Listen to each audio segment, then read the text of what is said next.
아멘. 네, 하나님께 영광의 박수 올려드리겠습니다. 우리 함께하는 분들과 함께 인사하시겠습니다. 반갑고 사랑합니다. 축복합니다.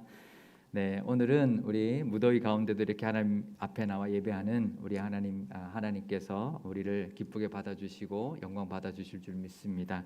늘 하나님을 바라보면서 나아가시는 저와 여러분 되시기를 바랍니다. 오늘은 야곱에 대하여 함께 은혜를 나눠보려고 합니다. 창세기에서 누구의 이야기가 가장 많이 나올까요? 제가 지금 야곱을 이야기하려고 하면서 묻는 거니까 야곱이 아닌가 이렇게 생각할 수 있을 텐데요. 창세기에서 단연 가장 많이 나오는 인물은 바로 아브라함입니다. 그런데 야곱도 만만치가 않습니다. 제가 표를 한번 준비해 봤는데요. 그 창세기에서 족장들, 그러니까 아브라함과 이삭과 야곱과 요셉의 이야기가 얼마나 어느 정도 분량으로 되어 있는지 표를 제가 준비했는데 한번 보여주시죠. 네, 그 제가 직접 이렇게 몇 장에 나온지를 한번 해봤는데요. 표를 보여주시는군요. 네, 아브라함이 창세기 12장부터 25장까지 나옵니다. 25장 좀 앞절까지 나오면서 이제 죽거든요. 그래서 한 14장 정도의 분량인데 한 13장 한 13.5장 정도 됩니다. 이삭이 한 3장밖에 안 되고 지난번에 한번 나눴던 것처럼 정말 짧게 묘사가 되어 있고요. 야곱은 이삭하고 겹치면서 계속 나오는데 야곱이 실제로는 25장부터 35장 정도까지 나오다가 요셉 이야기로 넘어갑니다. 근데 나중에 야곱이 이제 애굽으로 갔을 때 이야기가 또 나옵니다. 그때 가서 이제 축복했던 이야기, 거기서 또 이제 바로를 만났던 이야기를 해서 46장부터 50장까지 나중에 자녀들 다 축복하고 죽는 이야기까지 나오기 때문에 야곱의 이야기가 한 14장에서 한 15장 정도 이렇게 반반 섞여 있는 데가 있기 때문에 그런데요. 요셉이 한 10장 정도 됩니다. 그래서 물론 이제 아브라함이 이제 사실 이게 정확하게 장수로만 따질 수가 없는 게 장도 분량이 있기 때문에 그런데요. 우리가 생각하기에 아브라함이 당연히 최고로 많을 것 같지만 요셉의 이야기도 만만치가 않다라는 것을 우리가 알 수 있고요. 그러니 이 창세기에서 아브라함만큼이나 야곱이 중요한 인물이다라는 것을 알 수 있습니다. 그만큼 하나님이 중요하게 다루고 있고 많은 분량을 차지하고 있다라는 것을 우리가 알 수 있고요. 그래서 이 아브라함만큼이나 야곱에게서 얻을 수 있는 영적인 교훈이 분명히 있습니다. 우리가 야곱을 이야기할 때요, 우리가 한 번은 꼭 짚고 넘어가야 되는 부분이 야곱의 나이입니다. 야곱이 나중에 이제 아내를 구하기 위해서 밧단 아람으로 가죠. 에서의 장자권을 이제 장가권에 건도 빼앗고 또 이삭에게 축복하는 기도도 가로채는 바람에 이제 아내를 구한다는 그 핑계로 밧단 아람으로 도망을 치죠. 그때 야곱의 나이가 몇 살 정도였을까요? 이제 보통 보통 이제 결혼했을 나이, 결혼을 하기 위해서 아내를 구하러 간 나이라고 하면 이제 대충 짐작은 할 텐데요. 이삭이 리브가를 아내로 맞이했을 때 나이가 40세였습니다. 창세기 25장 20절 말씀 제가 읽어드리겠습니다. 이삭은 40세에 리브가를 맞이하여 아내를 삼았으니 리브가는 밧단 아람의 아람 족속 중 부두엘의 딸이요 아람 족속 중 라반의 누이였더라. 그러니까 40세에 이삭이 결혼을 했죠. 그러니 이삭의 아들인 야곱은 한 40쯤에 결혼을 시켜야 되지 않을까 생각했을 겁니다. 쌍둥이 형이었던 에서도 40세에 결혼을 했습니다. 창세기 26장 34절 말씀 또 제가 읽어드리겠습니다. 에서가 40세에 헷 족속 브에리의 딸 유딧과 헷 족속 엘론의 딸 바스맛을 아내로 맞이하였더니, 그러니까 아버지도 이삭도 40세, 또 형도 40세에 결혼했으니 야곱도 40 무렵쯤에는 결혼을 해야 되는, 그때가 대충 결혼할 나이였다라고 볼 수가 있죠. 그런데 야곱이 결혼한 것은 한참 뒤였습니다. 에서의 결혼에 대한 기사가 바로 26장 끝에 나오고 난 다음에 27장 바로 다음 장에 뭐가 나오냐면 이삭이 에서를 축복하기 위해서 했다 그걸 가로쳐서 결국은 이제 이삭이 장자의 축복을 가로챈 이야기, 그러면서 결국은 그것 때문에 밧단 아람으로 도망가게 되는데 그 이야기가 바로 이어 나오거든요. 그러니 에서가 결혼한 이야기 나오자마자 그 다음에 그 아버지가 축복하려 했던 거를 가로채서 결국 받다 남으로 가니까 40세에서 별로 차이가 없을 거라는 예상을 충분히 할 수 있는데, 근데 문제는 이제 야곱의 나이가 기록되어 있지 않습니다. 근데 그때 나이를 유추해 볼 수 있는 것이 요셉의 나이와 야곱의 나이 차이를 우리가 성경에 기록된 것으로부터 알 수 있기 때문에 역으로 계산해 보면 요셉의 나이로부터 야곱의 나이를 역으로 계산해 보면 알 수 있는데요. 창세기 47장에서 야곱이 애굽으로 이주해 나갈 때, 이주해서 그 아들 그 요셉이 있는 총리로 있는 곳으로 갈 때 나이가 130세였습니다. 그때 장면 창세기 47장 9절 말씀입니다. 야곱이 바로에게 아뢰되 내 나그네 길의 세월이 130년이니이다. 내 나이가 얼마 못되니 우리 조상의 나그네 길의 연조에 미치지 못하나 험악한 세월을 보내었나이다 하고, 그러니까 130세에 이제 그 애굽으로 갔다라는 거죠. 그때 요셉의 나이가 39세였어요. 그러니까 요셉의 나이를 쭉 계산하는 법이 있지만 우리 그거는 뭐 다 아시니까 30에 이제 그 총리가 되었고 이제 7년 흉년이 있고 그 다음에 이제 2년이 지난 때였기 때문에 흉년이 2년째였기 때문에 39세였으니까 130살에서 39세를 빼면 그때 이제 그 요셉이 태어났을 때 나이가 91세였다라는 거죠. 야곱의 나이. 그러면 야곱이 몇 세 결혼했을까? 요셉이 태어난 지가 91세니까 얼마 나지 않았을 텐데요. 정확한 나이는 어떻게 알 수 있냐면 창세기 30장 25절에 나와 있는데요. 뭐라고 되어 있냐면 제가 읽어드리겠습니다. 라헬이 요셉을 낳았을 때에 야곱이 라반에게 이르되 나를 보내어 내 고향 나의 땅으로 가게 하시되라고 요청을 합니다. 이게 뭐냐면 야곱이 요셉을 낳고는 이제 내가 이제 고향으로 가겠습니다. 왜냐하면 내가 약조한 7년 14년의 기한이 다 찼기 때문에 이제 돌아가겠습니다 한 것이죠. 그러니 요셉이 태어났을 때 보다 7년 전에 이제 그 결혼을 했다라는 것을 알 수 있어요. 왜냐하면 라반의 집에 가자마자 결혼을 하려고 자기가 라헬을 좋아해서 그러면 이제 결혼하게 해달라고 하니까 7년 일을 하면 그러면 결혼하게 해주겠다고 해서 7년을 일을 하고 결혼을 했는데 보니까 라헬이 아니고 레아였죠. 그래서 이제 따지니까 우리 이 동네에서는 이제 동생을 먼저 결혼하는 게 없으니 형이 이제 결혼을 하고 동생을 그 다음에 이제 네가 또 결혼을 해라라고 해서 7일 있다가 또 라헬을 아내로 맞이합니다. 그리고는 라헬을 위하여 또 7년을 더 일을 합니다. 그래서 총 두 아내를 위하여 14년을 일을 하게 되는데 온 지 7년 만에 결혼을 했기 때문에 요셉을 낳은 지 이제 낳기 7년 전에 결혼을 했다라는 걸 알 수 있죠. 그러니까 요셉이 91세에 나왔으니까 7년을 빼면 84세에 결혼한 거고, 그다음에 아내를 구하기 위해서 간 것은 7년을 또 빼면 77세의 나이였다라는 거죠.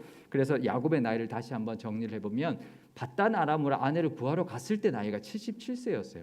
형은 40세에 결혼했는데 자기는 지금 77세에 이제 결혼하러 갔고 실제 결혼은 84세나 되어서 했다라는 거죠. 요셉을 낳았을 때가 91세. 이제 굉장히 늦은 나이라는 것을 알 수 있습니다. 아브라함이 70세의 아들을 하나님께 약속을 받았어요. 그리고 그랬는데 야곱은 이제 84세나 되어서 결혼을 하게 되었고 91세가 되어서 이제 아들 요셉을 낳았다라는 거죠. 물론 다른 아들들은 낳았지만 그러니까 굉장히 결혼이 늦었다라는 것을 우리가 알 수 있습니다. 야곱이 한 40대 무렵에 이렇게 이제 아내를 구하러 갔겠구나 이렇게 생각할 수 있지만 굉장히 이제 형보다 거의 2배의 나이가 되어서야 결혼하게 되었다라는 것을 알 수 있습니다. 그만큼 결혼이 늦었는데요. 우리가 에서와 야곱을 비교하는 문장이 오늘 본문 말씀에 나오죠. 창세기 25장 27절에서 28절 말씀인데요. 그 아이들이 장성함에 에서는 익숙한 사냥꾼이었으므로 들 사람이 되고 야곱은 조용한 사람이었으므로 장막에 거주하니 이삭은 에서가 사냥한 고기를 좋아하므로 그를 사랑하고 리브가는 야곱을 사랑하였더라. 이렇게 되어 있습니다. 에서는 굉장히 들에서 사냥하는 아주 호전적인 사람이었고 야곱은 조용한 사람이어서 장막에 늘 거주하면서 어머니의 사랑을 받았다라는 거죠. 그러니까 이제 두 아들인데 딸 역할을 하는 그런 이제 아들이었다라는 걸 알 수 있습니다. 우리가 아들만 있을 때는 또 딸 역할하는 아들이 가끔 있는데 그런 이제 모습이었다라는 거죠. 그러다 보니 아무래도 형에 대한 열등감, 결혼도 늦죠. 또 형은 늘 이렇게 사냥에 잘하는데 자기는 이제 그런 거를 잘 못하는 열등감이 분명히 있었을 겁니다. 그러다 보니 사냥하고 돌아온 형에게 팥죽 한 그릇으로 장자의 명분을 팔아라. 이제 그러면 주겠다 이렇게 하면서 장자의 명분을 이제 사려고 했던 것이죠. 장자권은 아버지의 재산을 물려받을 때 2배를 물려받게 됩니다. 그래서 쌍둥이 형제였어도 아버지의 재산을 2대 1로 이렇게 나누어 가지는 혜택을 장자가 가지게 되는데요. 근데 에서가 그렇게 말하죠. 이거 대수롭지 않게 여겼던 거예요. 아유, 내 그쯤이야. 뭐 너 2배 가져도 돼. 이제 장자권 너 가져. 이제 뭐 그쯤 나도 충분히 내 스스로 얼마든지 얻고도 남는다라고 이렇게 자신감을 가졌던 것이죠. 그런데요, 창세기 25장 오늘 본문의 마지막을 보면 이렇게 기록되어 있습니다. 야곱이 이르되 오늘 내게 맹세하라. 에사가 맹세하고 장자의 명분을 야곱에게 판지라. 야곱이 떡과 팥죽을 에서에게 주매 에사가 먹으며 마시고 일어나 갔으니 에서가 장자의 명분을 가볍게 여김이었더라. 그러니까 가볍게 여겼다라는 거죠. 그러니까 이게 이제 재산적인 문제만을 이야기하지 않습니다. 성경에서 말할 때, 그 정도 재산쯤이면 네 가져. 나는 충분히 내가 내 스스로 얻고도 남아. 이런 것 때문에 하나님이 장자의 명분을 가볍게 여겼다고 이제 기록하고 있는 것이 아니라 단순히 재산의 문제가 아니라 장자라는 영적인 축복권에 대한 그 은혜를 가볍게 여겼다라는 거죠. 그러니까 하나님이 그래서 에서보다 야곱을 사랑한 거죠. 그래서 그렇게 성경에서 평가하고 있는데 에서는 하나님이 주신 능력입니다. 그죠? 에서가 사냥을 잘하고 굉장히 그 지역에서 살기에는 아주 적합한 그런 모습을 가지고 있었지만 그런 능력을 하나님께 부여받았지만 하나님 앞에 감사하지 못했고 자만했던 모습, 심지어는 장자의 어떤 축복까지도 경홀히 여기는 모습을 보였다라는 거죠. 근데 야곱은 달랐다라는 거죠. 장자에 대한 그런 명분, 이게 이제 형한테 더 많은 재산을 내가 능력이 안 되니까 재산을 좀 더 많이 받아봐야지, 이게 아니라 축복에 대한 그것이 간절했다라는 거죠. 그걸 뭘 보면 알 수 있냐면 나중에 아버지 이삭에게 축복을 받을 때도 자기가 가로채는 이유가 뭐냐면 그 장자의 축복권, 그 장자에 대한 하나님의 축복을 사모했다라는 거죠. 간절히 바랬던 모습이 있었다라는 거죠. 이것은 참 좋은 모습입니다. 영적으로 우리가 그런 은혜를 사모한다라는 거, 마치 목마른 사슴이 시냇물을 갈급해하는 것처럼 은혜와 복을 갈급해하고 바라는 것이 아주 소중한 모습입니다. 그래서 하나님이 그걸로 이 야곱을 이제 기뻐했던 것이죠. 그래서 하나님이 야곱을 높이 샀던 것인데, 그런데 야곱이 그것까지는 좋았어요. 그러니까 하나님 복을 간절히 바라는 것까지 좋은데 뭐가 문제냐면, 그러면 그 복을 하나님이 주실 때까지 기다려야 되는데 자기가 장자권을 가져오려고 형한테 사고 또 아버지의 축복까지 자기가 속여서 이제 받게 되는 자기의 인간적인 깨와 방법으로 그 하나님의 복을 얻으려고 하는 거죠. 그러니까 에서와 야곱의 차이는 뭐냐면, 에서는 하나님이 안 주셔도 됩니다. 하나님이 이미 주신 능력을 가지고 감사하지 못하고 나는 나 혼자 충분히 살 수 있습니다. 하나님의 복도 필요 없습니다. 이런 이제 아주 세상적인 사람이라면, 야곱은 그래도 하나님의 은혜가 필요합니다라고 했어요. 근데 문제는 뭐냐면 그 하나님의 은혜와 복을 자기가 구하려고 한 거예요. 하나님의 복이지만 내가 어떻게 하든 내 꾀로 내 방법으로 하려고 했던 사람이었다라는 거죠. 그러니 나중에 그 이제 염소털로 손과 목을 감싸서 마치 털 많은 형인 것처럼 그 눈이 어두운 아버지까지 속여가면서 축복을 받아낸 거죠. 그러니까 아주 어떻게 보면 하나님의 복을 이렇게 이제 편법으로 아니면 자기가 원하는 어떤 그런 꾀를 써가지고 받아내려고 했던 것은 정말 어리석지 않을 수가 없습니다. 그러니까 에서가 나중에 그걸 알고 아버지한테 이렇게 말을 하죠. 창세기 27장 36절입니다. 에서가 이르되 그의 이름을 야곱이라 함이 합당하지 아니하니이까 그가 나를 속임이 이것이 2번째니이다. 전에는 나의 장자의 명분을 빼앗고 이제는 내 복을 빼앗았나이다. 또 이르되 아버지께서 나를 위하여 빌 복을 남기지 아니하셨나이까. 그러니까 이제 그 전에도 속았다는 거 알았고 이번에 또 속았으니 이제 화가 난 거죠. 2번이나 이랬다. 그러니 야곱, 속이는 자라는 뜻의 발목을 잡는 자, 속이는 자라고 하는 그 뜻의 야곱이라고 불리는 그 이름이 맞습니다. 그러고는 그 마음속에 이제 아버지가 죽으면 내가 저놈을 죽여버려야 되겠다라는 결심을 하게 되죠. 그걸 알고 야곱이 도망을 가게 되는데 야곱은 교만하지 않았습니다. 하나님의 복을 바랬습니다. 그건 귀한 모습인데요. 근데 그 복도 하나님이 주실 때까지 하나님 앞에 구하면서 기다려야 했습니다.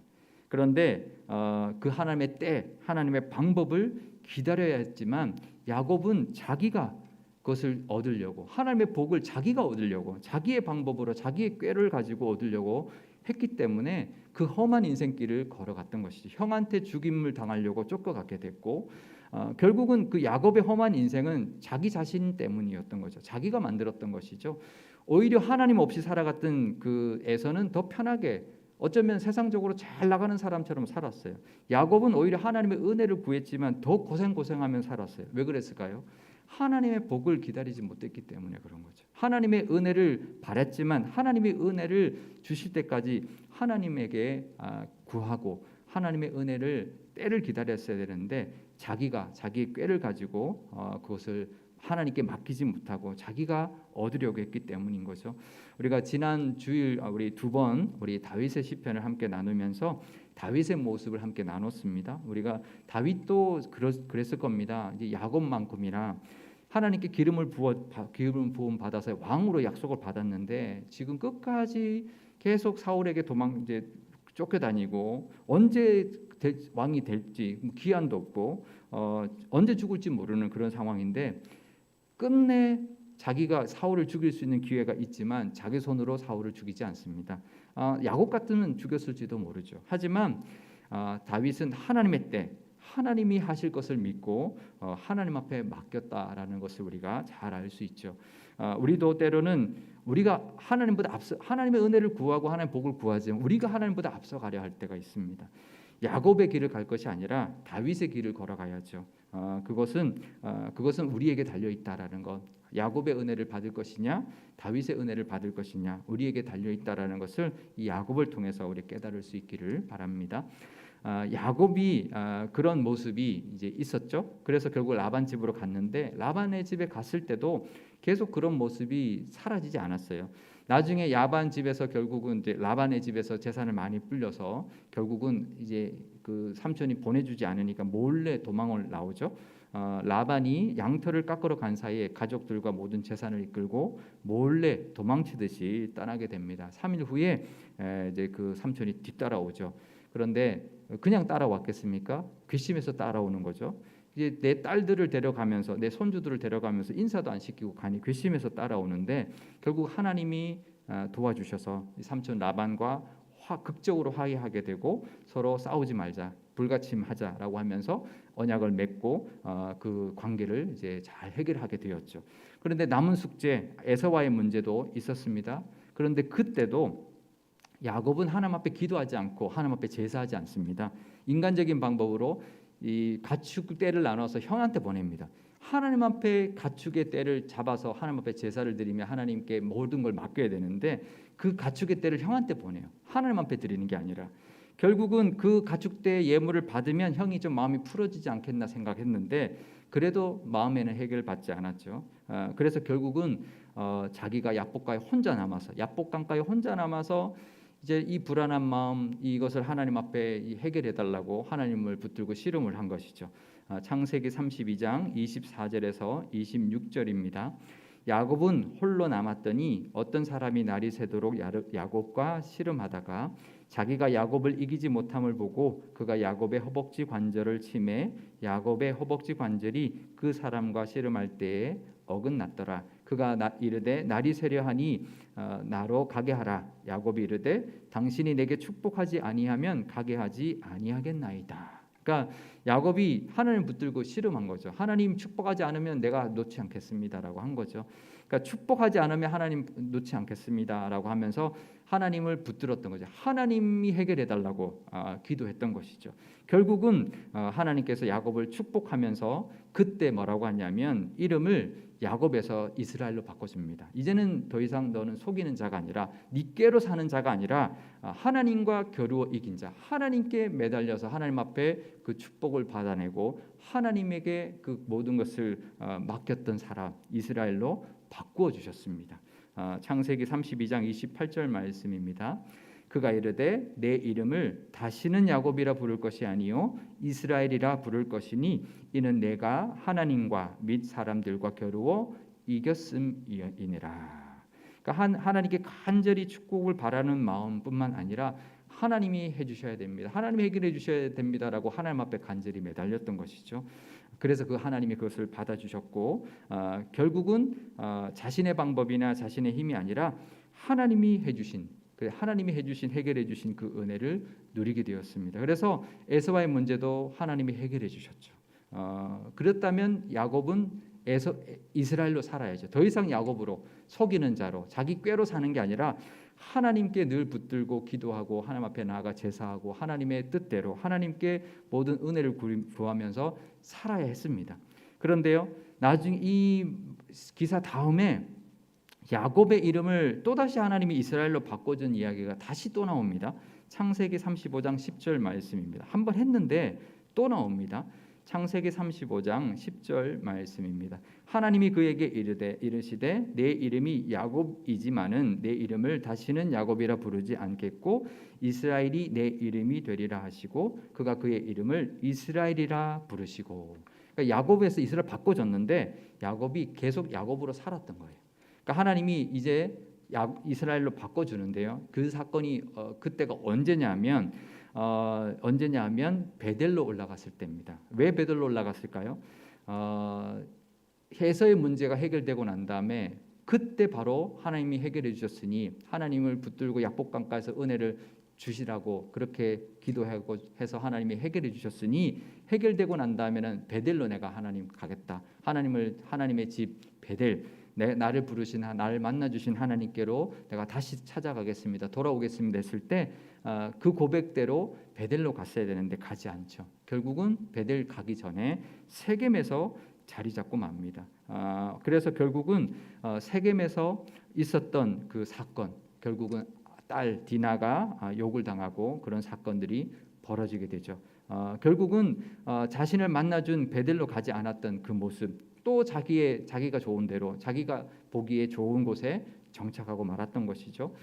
결국 하나님과 겨루어서 이름까지 이스라엘로 바뀌었지만 여전히 자기 생각, 자기 방법대로 살았던 야곱의 모습으로 살았던 것이죠. 그러니 하나님이 그 베델로 올라와서 하나님 앞에 예배드리고 제사하고 난 다음에 그 모든 문제를 해결해 줬죠. 세겜 사람들 다 죽여서 어떤 문제가 발생했을 때 주변에 있는 족속들이 자기 온 일가족을 다 죽일 수 있는 그런 위기의 순간에 그럴 때 하나님 앞에 올라가서 제사드리고 하나님 앞에 나아가 은혜를 다시 구하죠. 그러자 하나님께서 건져 주셨고 그 주변 사람들을 두렵게 함으로 그 야곱을 따라가지 못하게 해 주셨는데요. 그러면서 하나님이 다시 야곱, 이제는 진짜 야곱이 아니라 너는 이스라엘로 살아야 된다라고 하나님이 다시 말씀을 주셨던 것이죠. 이 모습이 야곱에게 있었어야 하는데 그 전에 잊지 못했다라는 것이죠. 결국은 또 다른 비극을 만난 뒤에 그리고 난 다음에 다시 위기에 처하고 난 뒤에 하나님 앞에 또 나가는 모습이 있었습니다. 그러니까 야곱 인생에 자기가 겪지 않아도 될 것들을 자기의 어떤 선택과 자기의 꾀를 따라가면서 겪었던 것이 너무나 많이 있습니다. 형 에서에게 원한을 사서 죽을 뻔했죠. 삼촌 라반도 몰래 도망쳤다가 삼촌 라반이 뒤따라왔죠. 형 에서가 또 이제 자기가 돌아올 때 400명을 이끌고 왔으니 이거는 뭐 죽기 바로 직전이었죠. 근데 이번에는 또 세겜에서 또 주변 사람들에게 죽을 뻔했던 이 위기를 다 당합니다. 왜냐하면 하나님의 은혜를 사모했지만 야곱으로 살았기 때문에 자기의 꾀를 쫓아 살았기 때문에 그렇습니다. 결국은 이스라엘로 살았어야 했는데 하나님이 바꿔주셨을 때 그때부터라도 이스라엘로 살았어야 하는데 하나님께 늘 구하면서 하나님의 은혜를 붙들고 살았어야 되는데 그러지 못했기 때문에 또 한 번의 위기를 겪었다라는 것이죠. 결국 베델로 올라가고 난 다음에 하나님께 제사드리고 하나님 앞에 은혜를 구하고 나서야 하나님이 지켜주셨고 그때 다시 처음에 하나님이 만나 주셨던 그 베델의 약속, 아브라함에게 했던 그 약속을 이 야곱에게 해 주셨습니다. 창세기 35장 11절에서 12절 말씀입니다. 하나님이 그에게 이르시되 나는 전능한 하나님이라. 생육하고 번성하라. 한 백성과 백성들의 총회가 내게서 나오고 왕들이 내 허리에서 나오리라. 내가 아브라함과 이삭에게 준 땅을 내게 주고 내가 내 후손에게도 그 땅을 주리라 하시고. 아멘.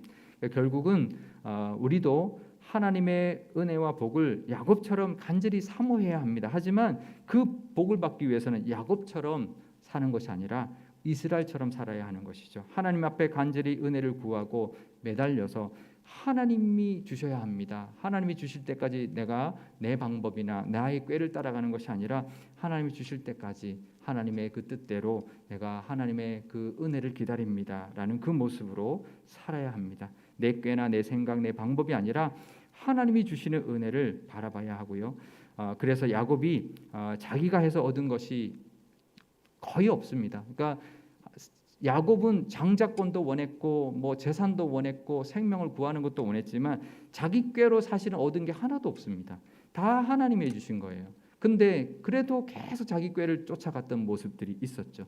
그래도 하나님이 귀하게 보신 것은 하나님의 은혜가 필요합니다라는 그 마음 하나만 하나님 받아주신 것이고, 그래서 계속 야곱을 하나님이 가르치시고 또 이름을 야곱 이스라엘로 바꿔주셔서 하나님에게 늘 의지하고 하나님과 겨루어 싸우는 듯이 늘 하나님 앞에 간구하는 모습으로 하나님의 은혜를 늘 붙드는 모습으로 살아야 한다라고 하나님이 가르쳐 주셔서 야곱이 이스라엘로 이제 살아가는 그런 모습으로 바뀌어 갔던 것입니다. 자신의 꾀로 했다가 다 실패했고요. 결국은 하나님의 은혜로 살았는데요. 이제 우리도 야곱처럼 살 것이 아니라 하나님의 은혜를 구하죠. 우리는 에서가 아니죠. 하나님의 은혜가 필요하다는 걸 압니다. 하지만 야곱처럼 살 때가 있습니다. 내가 하나님의 은혜를 구하고 얻고 나의 꾀로 하나님의 은혜를 누리고 살려고 할 때가 있는데요. 이스라엘로 살아야 합니다. 속이는 것이 아니라 하나님의 은혜를 간절히 붙들며 하나님 앞에 간절히 매달리며 살아서 하나님의 은혜를 우리 이스라엘처럼 또 야곱처럼 누리며 살아가시기를 바랍니다. 이 모습이 우리가 살아가는 여러 가지 위기 또 여러 가지 어떤 상황 속에서 정말 다시 세워주시는 하나님의 은혜를 누리는 길입니다. 사실 보면 다윗은 하나님께 늘 은혜를 구했지만 사울 왕 같은 경우는 하나님의 은혜를 구하고 그렇게 하나님의 은혜를 구하려 했지만 자신의 방법대로 결국은 살았고 하나님의 은혜보다는 자기의 꾀를 따라서 세상으로 나가버렸던 사람인데요. 그래도 우리는 야곱처럼 하나님의 안에 살아서 하나님의 은혜를 구하지만 우리가 야곱처럼 그렇게 자기 꾀를 쫓아서 늘 이렇게 위기에 처해 있는 것이 아니라 다윗처럼 늘 위기 가운데도 하나님을 붙들고 살아서 하나님이 건져주시고 하나님이 모든 것을 다 이루어 주시는 은혜를 누리는 저와 여러분 되실 줄 믿습니다. 야곱으로 사는 것이 아니라 이스라엘처럼 살아서 하나님의 은혜, 이스라엘의 그 모습, 하나님과 붙들고 하나님 복 주시지 않으면 보내드리지 않겠습니다라고 간절히 하나님 앞에 매달려서 이 문제를 하나님이 해결해 주십시오. 내 꾀가 아니라 하나님이 해결해 주셔야 됩니다라고 하나님 앞에 간절히 매달리는 이스라엘로 살아갈 때 하나님과 겨루어 이기는 은혜, 그래서 하나님의 복을 끝내 받아내는 그런 우리의 영적인 은혜를 이 이스라엘로 이름 바꿔주시는 그 모습을 통해서 깨닫고 그 모습으로 하나님의 은혜를 누리며 살아가시기를 바랍니다. 오늘 기도할 때 오늘 우리 코로나와 또 우리 나라와 민족을 위해서 먼저 한번 기도하면 좋겠습니다. 계속 확산되고 있는데 하루빨리 종식되도록 또 우리 교회와 교우들을 지켜주시도록 또 이 나라와 이 민족이 여러 가지 정치, 경제 모든 문제들이 다 하나님의 은혜를 해결받아서 우리 민족이 하나 되어 귀하게 쓰임받는 복음의 나라 되게 해달라고 기도하면 좋겠고요. 또 에서처럼 세상적으로 살 것이 아니라 야곱처럼 은혜를 사모하지만 또 야곱같이 내 꾀를 따라가는 것이 아니라 이스라엘처럼 하나님 앞에 간절히 매달리는 우리의 믿음 허락해달라 기도하면 좋겠고요. 베델의 하나님의 그 은혜와 약속도 우리 교회와 우리 모든 교우들에게 가득해서 약속하신 모든 은혜와 복을 다 받아 누리게 해달라고 기도하면 좋겠습니다. 함께 잠깐 기도하고 제가 기도하겠습니다. 아버지 하나님 감사합니다. 오늘도 하나님께 예배합니다. 야곱을 보았습니다. 야곱이 하나님의 은혜를 사모했고 하나님의 축복을 하나님 간절히 바랐습니다. 하지만 하나님이 야곱은 그 하나님의 복조차도 자기 꾀로 얻으려 했습니다. 하나님 그런 어리석은 모습이 우리에게는 있지 않은지 하나님 깨닫게 하여 주옵소서. 하나님의 은혜는 하나님이 주실 줄 믿습니다. 하나님이 다윗처럼 우직하게 하나님을 바라보며 정말 하나님이 주시는 힘으로 잘 견뎌내게 하여 주시고 하나님의 때에 하나님의